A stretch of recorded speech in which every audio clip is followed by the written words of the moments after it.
May the words of my mouth and the meditations of our hearts be always pleasing to you, O Lord, our strength and our Redeemer. Amen.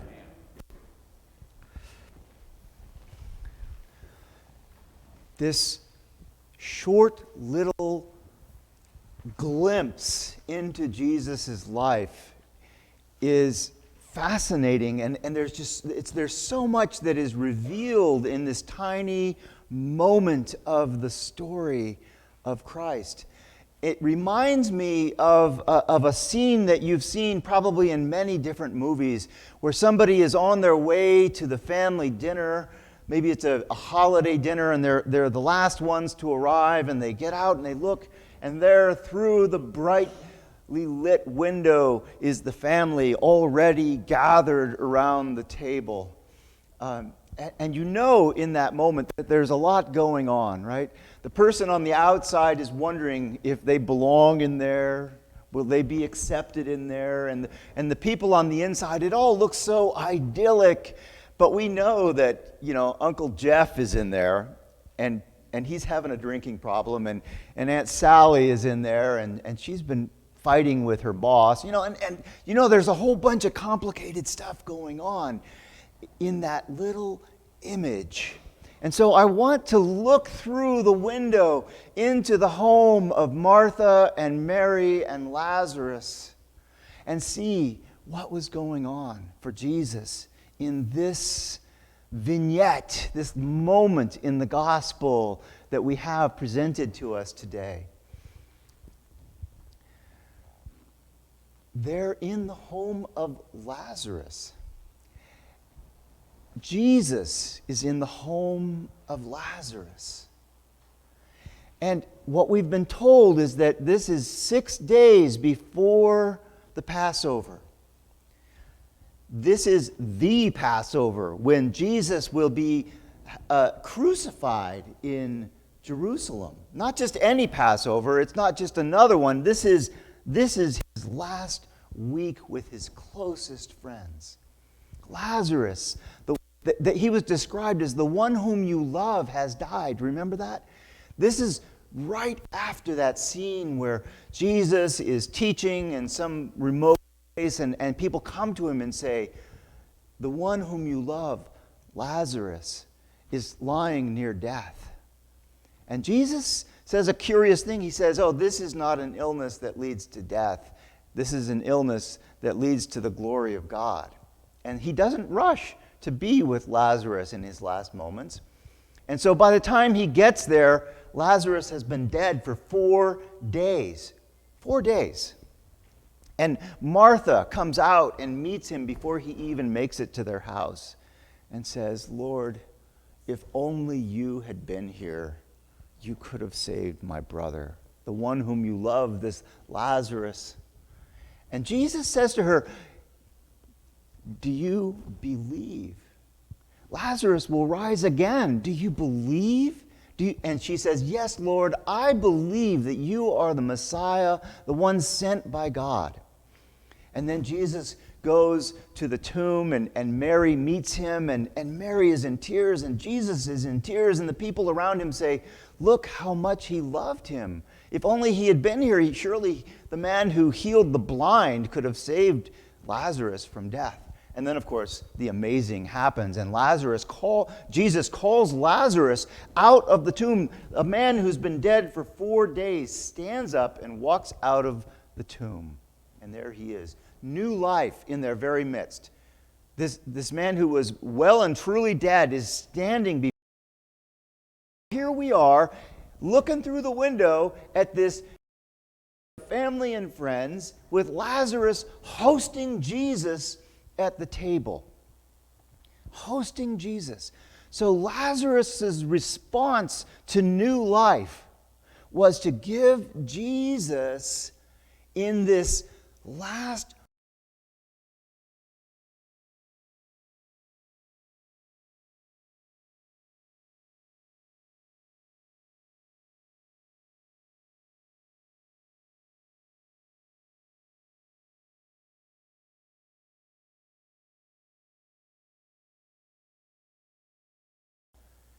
They don't like this message. There's been a lot of conflict around Jesus telling them this, but he's been telling them consistently over and over again, this is how it's going to play out. Lazarus knows this.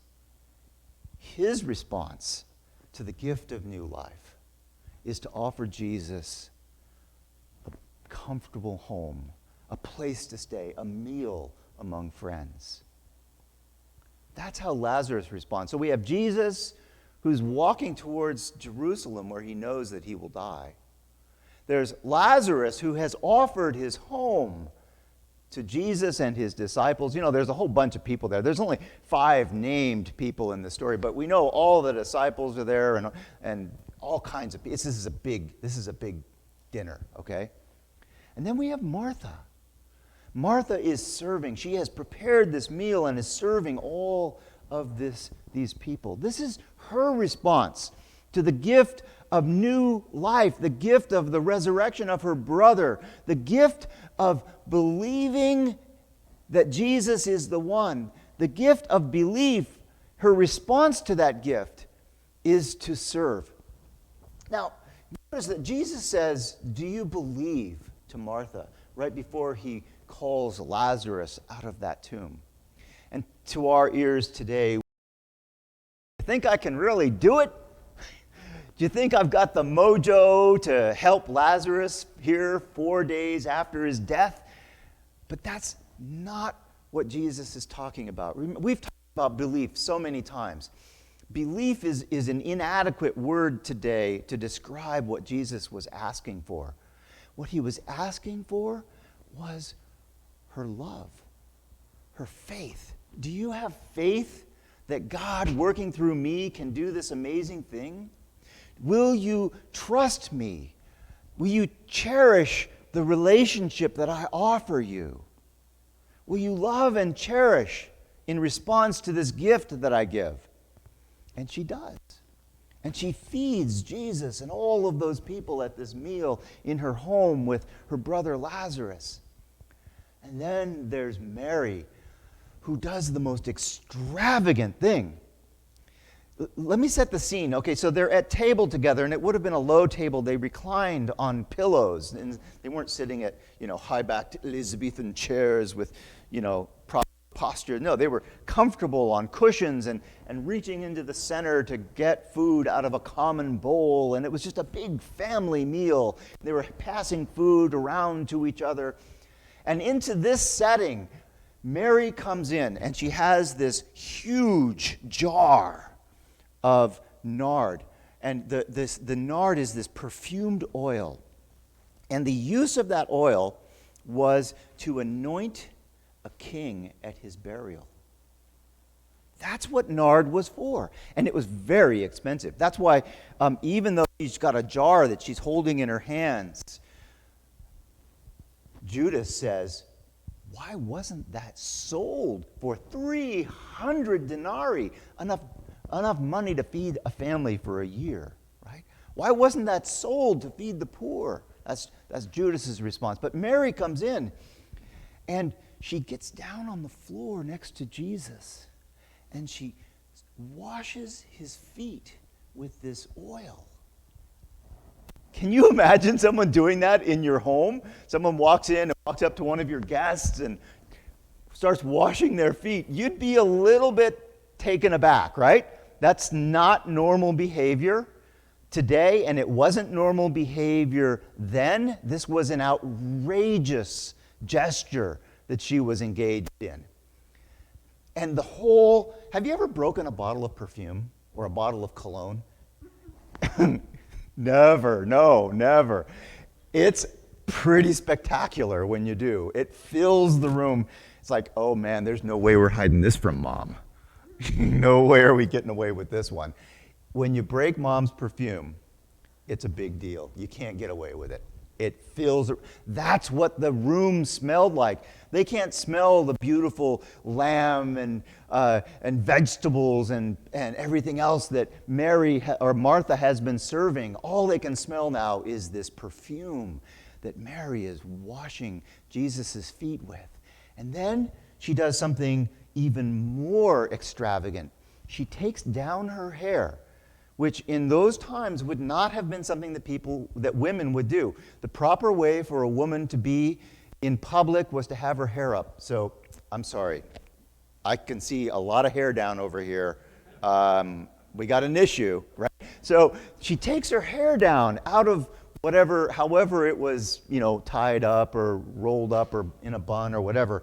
And then she uses her own hair to wipe Jesus' feet. I mean, that's just a little bit sensual, right? A little bit uncomfortable. I'm thinking, okay, in public with everyone watching, a little bit embarrassing, right? And Judas has exactly the response that you would expect. He has the cultural response of shaming her. He shames her for this extravagant behavior, this unusual action that Mary has taken. He says, that could have been sold. We could have used the money to feed the poor. And there's that line that comes next, which I think we have to address. Jesus says, you will always have the poor with you, but you will not always have me. You will always have the poor. Now, unfortunately, a lot of people have taken that message, that line, and said, we don't have to worry about the poor. They're always going to be there, whatever. Enough's enough. Just let's take care of ourselves, right? Let's take care of Jesus. But that's not what Jesus is saying. He's actually quoting. He's quoting from the 15th chapter of Deuteronomy. I think it's 15:11, and I should have looked it up, and I forgot to look it up to make sure I got the chapter and verse correct. But in Deuteronomy, it says, there will always be poor among you. And so remember to be generous to your neighbors who are poor and hungry. Care for them. That's what that verse says. Jesus is quoting that verse, and we're meant to pull that whole verse into our heads as he says this. Yes, you should feed the poor, but this is a moment. This is a moment of faith. This is a moment of extravagantly expressing Mary's love for God and for Jesus.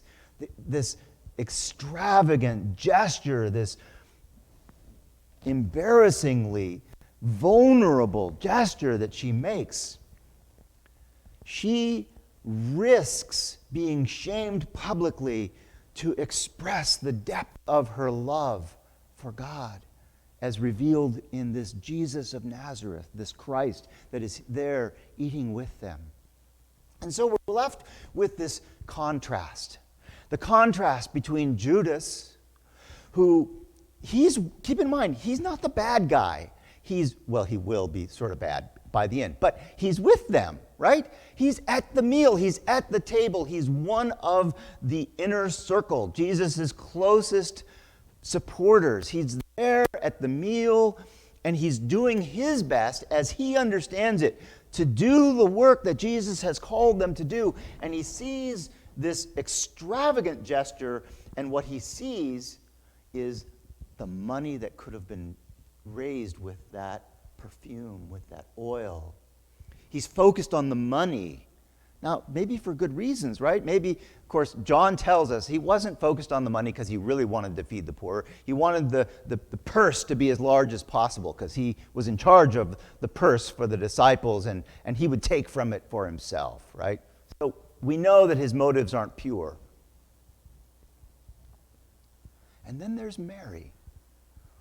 And Mary responds with this beautiful public act of declaring her love and demonstrating her love for Jesus. It's an extravagant, abundant, over-the-top gesture. She's living into her love. Can you imagine doing something like that? It would be so embarrassing, right? It would be so hard to do it, but she's willing to be that vulnerable, to take that big a chance to express her love for Jesus. So as we look through that window and we see the people gathered at that table with Jesus, we have a choice. Yes, you too belong at that table. Yes, we all belong at that table, and we'll all come to that table with our own stories and our own complications. We all have complicated relationships and complicated families and difficult histories. We'll come to that table with all of that with us, and we can choose to respond with judgment and shaming, as Judas did, or with an overt act of love, of giving of ourselves. It's a little bit embarrassing. It's risky. It's a lot embarrassing and a lot risky. And yet that's what we're called to do. And there are little opportunities every day for us to take that chance to express love for another. There are little opportunities in worship when we get to the prayers of the people and there's those pauses where you're invited to add your own prayers. It's a little bit risky to say a prayer out loud, isn't it? It's the same kind of risk. You're going to be a little bit vulnerable. But I invite you to speak your prayers. If you have a prayer for our country or for the Ukraine that you want to speak during the prayers for nations, speak it. Take a chance, as Mary did, wiping Jesus' feet clean with her hair. As we come to this table, we come with all that we are. And we engage in this family act, this corporate act, this communal act of coming together as the body and blood of Christ. It's risky, but it's worth it.